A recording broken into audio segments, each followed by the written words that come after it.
நேயர்கள் அனைவருக்கும் அன்பான வணக்கம். இந்த தொகுப்புல தை மாதம் நமக்கு எப்படிப்பட்ட பலன்கள்லாம் கிடைக்கும் அப்படின்னு பார்க்கலாம். தை மாதம் தமிழ் மாதத்தின் 10வது மாதம், அதாவது 2024ஆம் வருடத்தின் தமிழ் மாதத்துக்கு இது முதல் மாதம் அப்படின்னு கூட சொல்லலாம். தை மாதம் 1ஆம் தேதி முதல் 21ஆம் தேதி வரைக்கும் இருக்கு. ஜனவரி மாதம் 15ஆம் தேதி முதல் பிப்ரவரி மாதம் 12ஆம் தேதி வரைக்கும் இந்த தை மாதம் இருக்குது. ஆங்கில மாதத்துக்கு பொதுவாகவே நம்ம எந்த ஒரு நல்ல செயலையும் நம்ம ஆரம்பிக்கிறதுக்கு தை மாதத்தில் ஆரம்பிக்கிறது தான் வழக்கம். இந்த தை மாதத்தில் தான் சூரியன் தன்னுடைய வடதிசை பயணத்தை தொடங்குறாரு. உத்தராயணிய காலம் அப்படிங்கிறது ஆரம்பமாக போகுது. தேவர்களோட உலகுக்கு தட்சிணாயனம் எனப்படும் 6 மாத இரவு காலம் முடிஞ்சு 6 மாத பகல் காலம் அப்படின்னு சொல்லக்கூடிய உத்தராயண காலம் ஆரம்பமாக போகுது.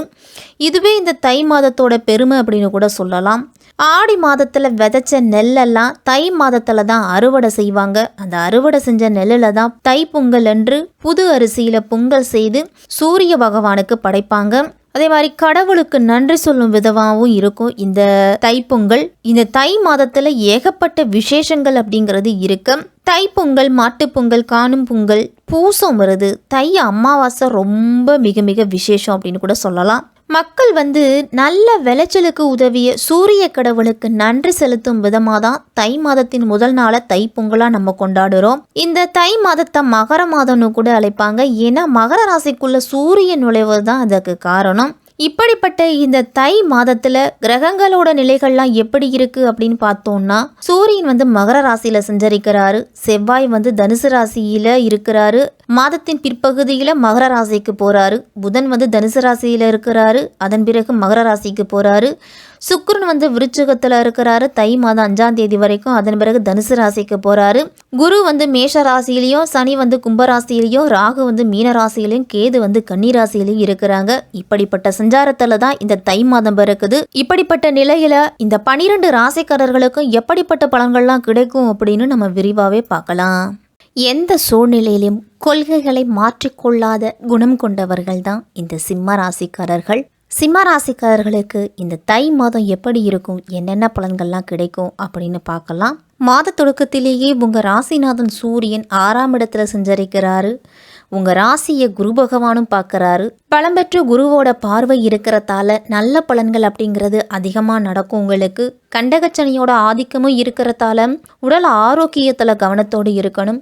இடையிடையே ஒரு சில தடைகளும் தாமதங்களும் வரதா செய்யும். உங்களுக்கு அவற்றை எல்லாத்தையும் சமாளிக்கும் வர அளவுக்கு உங்களுக்கு ஆற்றலும் தைரியமும் கிடைக்கும். எந்த காரியமாக இருந்தாலும் அவசரப்படாமல் நிதானமாக முடிவெடுங்க சிம்மராசிக்காரர்கள்.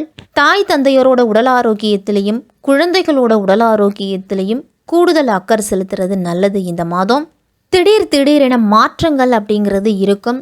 குடும்பத்திலையும் சரி, தொழில் செய்யும் இடத்துலையும் சரி, வேலை செய்யக்கூடிய இடத்துலையும் சரி, திடீரென மாற்றங்கள், நீங்கள் எதிர்பாராத நிகழ்வுகள் எல்லாமே நடக்கும். வேலை தேடிக்கிட்டு இருக்கும் சிம்மராசிக்காரர்களுக்கெல்லாம் இந்த மாதத்தில் கிடைக்கக்கூடிய வேலையை நீங்கள் பயன்படுத்திக்குங்க. தீராத பிரச்சனைகளை எல்லாத்தையுமே தீர்த்து வைக்க போகிறாரு. சூரிய பகவான் 6ஆம் இடத்துல இருக்கிறாரு. ஞாயிற்றுக்கிழமையில் அச்சு வெல்லம், எள் சேர்த்து இனிப்புகளை ஏழைகளுக்கு தானமாக நீங்கள் கொடுத்துட்டு வந்தீங்க அப்படின்னா நன்மைகள் அப்படிங்கிறது அதிகம் நடக்கும். அலுவலகத்திலலாம் உயர் அதிகாரிகளால் ஒரு சில பிரச்சனைகள்லாம் வரலாம். அதே மாதிரி பிறரோட பிரச்சனைகளுக்கு நீங்கள் தலையிட வேண்டாம். மேலதிகாரிகளை பற்றி புறங்கூறுவது, அவர்களை பற்றி மற்றவர்களிடத்துல வதந்திகளை பரப்புவது, இதை எல்லாத்தையும் நிறுத்திக்கணும். தான் உண்டு தன் வேலையுண்டுன்னு மட்டும் இருங்க. செவ்வாய் உங்கள் ராசிக்கு 5ஆம் வீட்டில் இருக்கிறாரு. அதனால் பிள்ளைகளால் உங்களுக்கு நன்மைகள் கிடைக்கும். உச்சம் பெற்ற செவ்வாயோட பார்வை இருக்கிறதால திருமண யோகம் சிம்மராசிக்காரர்களுக்கெல்லாம் கைகூடி வரும். இந்த மாதத்தில் இந்த மாதத்தின் பிற்பகுதியில் 6ஆம் வீட்டில் அதுவும் உச்சம் பெற்று அமர்ந்து விபரீத ராஜயோகத்தை கொடுக்க போகிறாரு சூரியன். வீடு, இடம், நிலம் வாங்கக்கூடிய யோகம்லாம் இருக்குது. கலைகளில் ஆர்வம் அப்படிங்கிறது சிம்மராசிக்காரர்களுக்கு பிறக்கும். இந்த மாதம் ஷேர் மார்க்கெட்லாம் முதலீடுகளை தவிர்த்துக்குங்க. தொழில் வியாபாரத்திலலாம் யாருக்கும் கடன் கொடுக்க வேண்டாம். முடிஞ்ச வரைக்கும் நீங்கள் கடன் வாங்குவதையும் தவிர்த்துக்குங்க. கண்டகச்சனி காலம் அப்படிங்கிறதால சிறு உடல் ஆரோக்கிய பிரச்சனைகள் வரதான் செய்யும். மாத தொடக்கத்திலேயே குரு பகவான் மேச ராசியில் சஞ்சரிக்கிறாரு. அவர் வக்ர நிவர்த்தியாகி பலம் பெற்று சஞ்சரிக்கிறாரு. குரு பார்க்க கோடி நன்மை அப்படிங்கிறதுக்கு ஏற்ப உங்களுடைய காரியங்கள்லாம் துரிதமாக நடக்கும். இனிமேல் உங்களுடைய வாழ்க்கை தேவைகளை பூர்த்தி செய்கிற அளவுக்கு பொருளாதாரம் அப்படிங்கிறது இருக்கும். நண்பர்கள் உறவினர்கள்லாம் உங்களுக்கு உதவிக்கரம் நீட்டுவாங்க. எல்லா காரியத்தையும் நீங்கள் திட்டமிட்டு செய்தீங்க அப்படின்னா வெற்றி உங்களுக்கு அப்படின்னு சொல்லலாம். தொழில் ரீதியாக வந்த இடையூறுகள் எல்லாமே அகலும். தொழிலில் அதுவும் வெளிநாட்டு வேலை வாய்ப்பு, வெளிநாட்டு ஆர்டருக்காக காத்திருக்கிறவங்களுக்கெல்லாம் புதிய மாற்றங்கள்லாம் கிடைக்கும். புகழ்மிக்கவர்கள்லாம் உங்களுக்கு பின்னணியாக இருந்து உதவிகளை செய்வாங்க. மாத தொடக்கத்திலேயே சனி வந்து ராசிக்கு 7ஆம் இடத்துல சஞ்சரிக்கிறாரு. இந்த மாதத்தில் சிம்மராசிக்காரர்களுக்கெல்லாம் கண்டகச்சனியோட ஆதிக்கமும் இருக்குது. இது போன்ற நேரங்களில் விரயங்கள் அப்படிங்கிறது கூடுதலாக இருக்கும். ஒரு சிலருக்கெல்லாம் வீடு மாற்றம், இடமாற்றம், வேலை மாற்றம் அப்படின்னு ஏதாவது ஒரு மாற்றம் வந்துக்கிட்டே இருக்கும். உங்களுக்கு அருகில் இருப்பவர்களையும் சரி, குடும்பத்தில் இருக்கிறவர்களையும் சரி, பொது வெளியிலையும் எல்லாரையுமே அனுசரித்து விட்டு கொடுத்து போகிறது தான் நல்லது. எல்லாரையும் நீங்கள் ஓரளவு அனுசரித்து போனீங்க அப்படின்னா சண்டை சச்சரவுகள் வர்றதை தவிர்க்கும். அவர்கள் மூலம் உங்களுக்கு நன்மைகள் அதிகம் உண்டு. மன நிம்மதியும் மகிழ்ச்சியும் கிடைக்கும். உங்களுக்கு இந்த மாதத்தில் குடும்பத்தில் செலவு அப்படிங்கிறது கூடுதலாகவே தான் இருக்கும். பிள்ளைகள் வழியில் செலவு, பெற்றோர் வழியில் செலவு, உற்றார் உறவினர்களால் சுப செலவு, இந்த மாதிரி செலவுகளுக்கு பஞ்சம் இருக்காது. இந்த சிம்மராசிக்காரர்களுக்கெல்லாம் தை மாதம் அந்த அளவு பொருளாதாரம் வருமா அப்படின்னு பார்த்தோம்னா பொருளாதாரம் சற்று பின்தங்கிய நிலையில தான் இருக்குது. இந்த மாதத்துல உங்களுடைய வரவுக்கு ஏத்த செலவு அப்படிங்கிறது இருந்துகிட்டே இருக்கும். வரவை மீறிய செலவு தான் இருக்குமே தவிர செலவு முக்கியமா உங்களுடைய கட்டுப்பாட்டுல வச்சுக்குங்க. கணவன் மனைவி உறவுலலாம் பிரச்சனைகள் வர்றதுக்கு வாய்ப்பு இருக்கு நிதி சார்ந்த விஷயத்தால. அதனால சற்று எச்சரிக்கையா இருக்கணும். சனிக்கிழமை தோறும் சனி பகவானுக்கு எல் தீபம் ஏற்றி அவரை வழிபட்டுட்டு வாங்க. அதே மாதிரி தினமும் காலையில் எழுந்து நீராடிட்டு காக்கைக்கு சிறிது அன்னத்தை வச்சுட்டு அதன் பிறகு நீங்கள் உணவு உண்ணுங்க. அவரால் ஏற்படக்கூடிய தாக்கம் உங்களுக்கு குறையலாம். தை மாதம் 5ஆம் தேதி தனுசு ராசிக்கு சுக்கிரன் போறாரு. பூர்வ புண்ணியஸ்தானத்துல சுக்கிரன் வரும்போது பிள்ளைகளோட கல்யாணத்துக்காக நீங்க முயற்சி செய்துட்டு இருந்தீங்க அப்படின்னா அந்த முயற்சியில நல்ல பலன் அப்படிங்கிறது கிடைக்கும். உங்களுடைய குடும்பத்துக்கும் மனதுக்கும் பிடிச்ச வரன் அப்படிங்கிறது கிடைக்கலாம். தொழில் ரீதியா புதிய ஒப்பந்தங்கள்லாம் கிடைக்கும். உங்களுக்கு ஆன்மீகத்துல பயணம் அப்படிங்கிறது சென்று வருவீங்க. ஆன்மீகத்துல நாட்டமும் அதிகரிக்கும். உங்களுக்கு குலதெய்வ நேர்த்தி கடன்கள் எல்லாத்தையும் முடிக்கலாம். இந்த நேரத்துல தை மாதம் 13ஆம் தேதி மகர ராசிக்கு புதன் வராரு.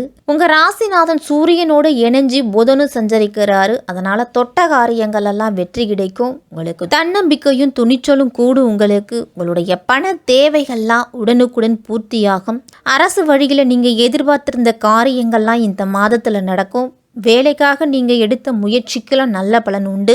தற்காலிக பணியில இருக்கிறவங்களுக்கெல்லாம் நிரந்தர பணியா மாறும். இந்த மாதத்துல எப்பொழுதுமே பிறரை சார்ந்து இருக்கும் சிம்மராசிக்காரர்கள்லாம் தனித்து இயங்க முயற்சி செய்வீங்க. இந்த மாதத்துல உங்க முயற்சிகளுக்கு நல்ல வெற்றி கிடைக்கும். தை மாதம் 21ஆம் தேதி மகர ராசிக்கு செவ்வாய் போறாரு.